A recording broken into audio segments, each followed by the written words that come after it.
Do you want to build an AI knowledge base that answers customer questions for you? Here's how. We'll build an AI knowledge base that stays in sync through GitHub. It answers customer through approved content, not guesswork. And when AI can't help, the questions become a support ticket. Let's build it. Hey everybody, hope you're doing well. In today's video, we are going to be building an AI knowledge base. So what is a knowledge base? Think of knowledge base as all the information about something. Imagine you're running a company and you have a lot of information on how your software works. You want to create a knowledge base for customer support, where the user can go to this knowledge base and search for information on how to do certain things. On top of this knowledge base we're building, we'll be integrating AI into it, where customers can ask questions via AI in order to get the relevant information to solve their problems. If the user cannot get the answer, we are also going to be creating a ticketing system to ensure that the customer can resolve the answer via a human later on. In the existing tech world, you've probably heard of Zendesk or Intercom or Helpdesk and Freshdesk. These are basically knowledge-based softwares that allow you to build the knowledge on top, but we are going to build our own knowledge base. And the benefit of this is that you can customize it to however you want it to operate and how you want it to look, making it more personal and even better than what you can get off the shelf. This is what we'll be building at the end. So the customer lands on a knowledge base where they are able to ask a question up front. Subsequently, they can also scroll down and browse the articles manually based on their needs. So let's ask a question. How do I reset my password? So on click of entry, this basically makes an API call to OpenAI to retrieve the knowledge and the relevant articles. And you can see here from the starting page, select forget password, blah, blah, blah, etc. And these are the source articles that are relevant to this question. So you can write helpful or not helpful. And subsequently, if the user say, how do I change menu bar to green? And this is a question that is not in the knowledge base itself. When OpenAI comes back, they couldn't find a knowledgeable answer, the user can create a support ticket. And on submission of this support ticket, it goes to the admin and the admin can basically respond to it. So this is quite a useful tool, especially if you're running a business or if you want to integrate AI into like a Q&A format. So how are we planning to build this? So what we need is basically a knowledge-based documentation. We also need GitHub. We also need an AI provider. So we'll be using OpenAI right now. And then if you do want to integrate email, you can use an email server such as Resend. High-level flow on how it works is that our knowledge base is going to be sitting on GitHub. It will be our source of truth. And then when we update GitHub, it's going to be synced to the AI and to our Firebase data backend. When a user asks a question, AI is going to answer first. Use our vector store on OpenAI and retrieve an answer that's applicable and show that answer with the relevant articles. If AI is not able to answer that question, we will be creating a ticketing system. And this will basically allow them to escalate to support, and then subsequently support can answer and respond to that question. In terms of architecture, we can quickly deep dive a bit deeper into what it should look like if you're interested. Think of this as a digital library. The Markdown files are the original books and the original source of information. Firestore is kind of the public bookshelf that displays the article, while Vector Store is a smart index. So how this works is that when an article changes on GitHub, the update enters a queue, and a background worker then updates both Firestore and OpenAI's AI index. So when visitors browse an article or ask a question, the AI searches improved content and provides an answer with source. If AI cannot find the answer, the visitor can submit a support ticket for administrator to reply to. Most importantly, the Markdown files remain the master copy, so other systems can always be rebuilt from them. So by the end of this video, you will be able to build a knowledge base where AI will answer questions from a knowledge bank and then escalate when needed. So before I get started, did you know that over 80% of you are not subscribed? So give me a thumbs up, hit that subscribe button, and let's get started. So first things first, we need to set up all the services we need. So firstly, Firebase. We don't need to set up a Firebase project because if you want to build a knowledge base on top of your existing project, you can do so. But in this instance, I'm going to set up a new Firebase project. I've already configured it, and the three main things you need to do is upgrade to a Blaze plan because we will need to use cloud functions. Secondly, enable authentication. So this means the admin can sign in, and the authentication provider in this example is email and password. And lastly, enable Firestore. So this allows our article to be in sync. In addition, we'll log any questions and answers and replies and tickets on our Firestore database. Secondly, we'll need OpenAI. So if you go to platformopenai.com, this will allow you to use OpenAI's services on a paid basis. So once you've set it up, create a new project, and then firstly, you got to enable billing because OpenAI will need to charge us on this. And then secondly, we'll need to create an API key. So I'll create the API key, but I won't show it to you guys, but store it somewhere safe so you can use it. Do not commit it to GitHub. Lastly, from a project setup perspective, we need also a GitHub. So I've created a new GitHub called AI Knowledge Base YT, and this is going to be where I'll be syncing the project, in addition our knowledge base. So that is the initial setup required. We're going to be going through how to set up a webhook from GitHub that allows us to, whenever we sync to GitHub, our knowledge base, it sends information to Firebase Cloud Function and subsequently syncs Firebase and OpenAI's vector store. What would be very beneficial is Firebase CLI and GitHub CLI. So CLI's command line interface, this allows your AI to actually manage Firebase on your behalf and manage GitHub on your behalf as well using command line. So how I'm planning to build this is I've already written a large plan. I'm going to share this down in the description below so you can take it and also build it as well. This plan is very long and it basically lays out what is our goal, how we plan to achieve it, and what are the nitty-gritty details that we want to do. This allows us to get AI to just read through the plan and execute step by step through it. So I've already opened this project on Codex, and you can select a model that suits you.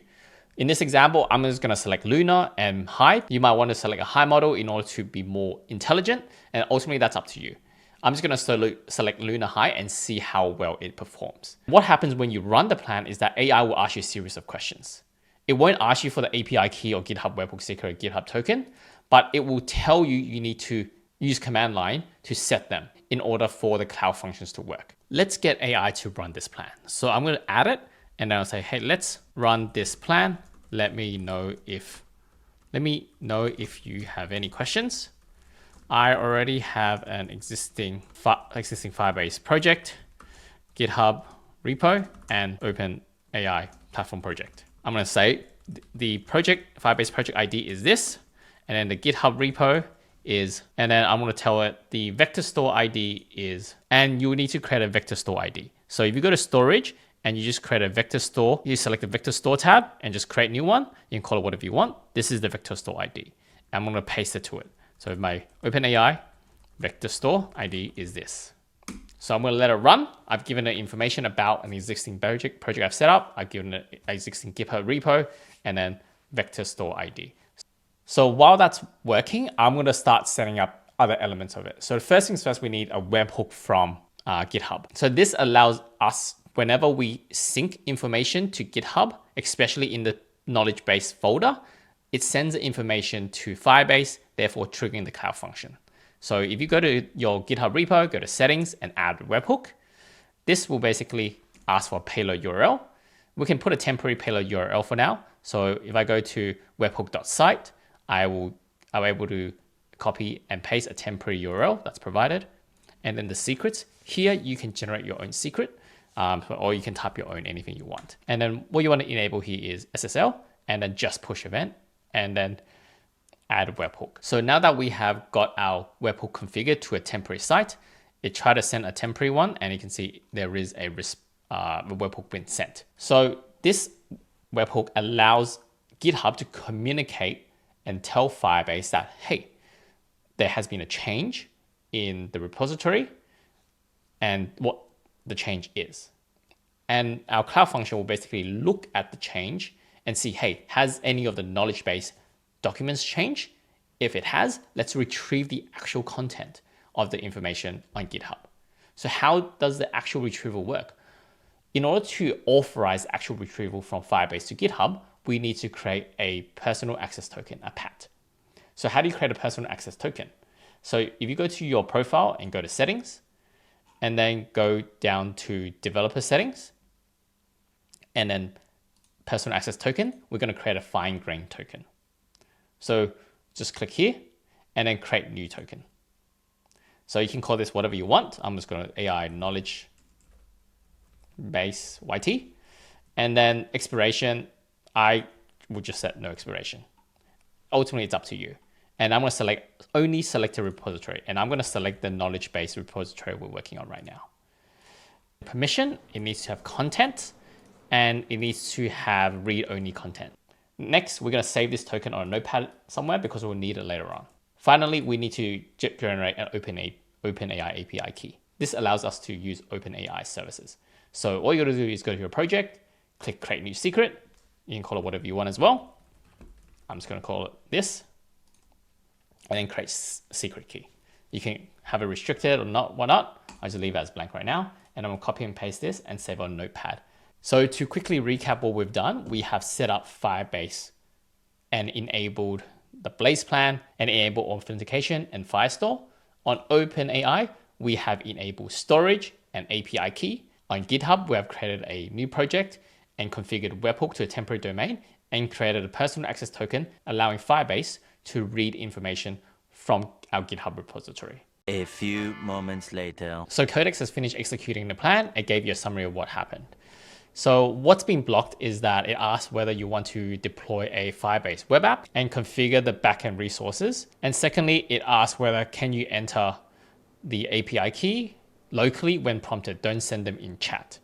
So what I want to do here is get AI to give me the command line prompt to set secrets. You can actually do this manually via Firebase front end, but I'm just going to stay with the CLI. And here, Codex basically told us this is what you need to do. So all you got to do here is copy and paste this. I would actually copy it one by one because it allows us to be more confident in our pasting. We'll ask you what is your OpenAI secret key. So I'm just copy and paste it from my notepad and press enter, and then it's been set. So next I'm going to copy and paste our GitHub webhook secret that I just configured and press enter. And I believe it was just a basic number. Issues like this might pop up depending on how your model planned its job. So because AI is non-deterministic, so what we need to do is tell it what we're missing and it will try to help you. However, I am not able to deploy the cloud function. Help me do so and set the right permission to ensure the cloud functions can run properly. Do some testing to ensure it works. So I'm going to just prompt it as that.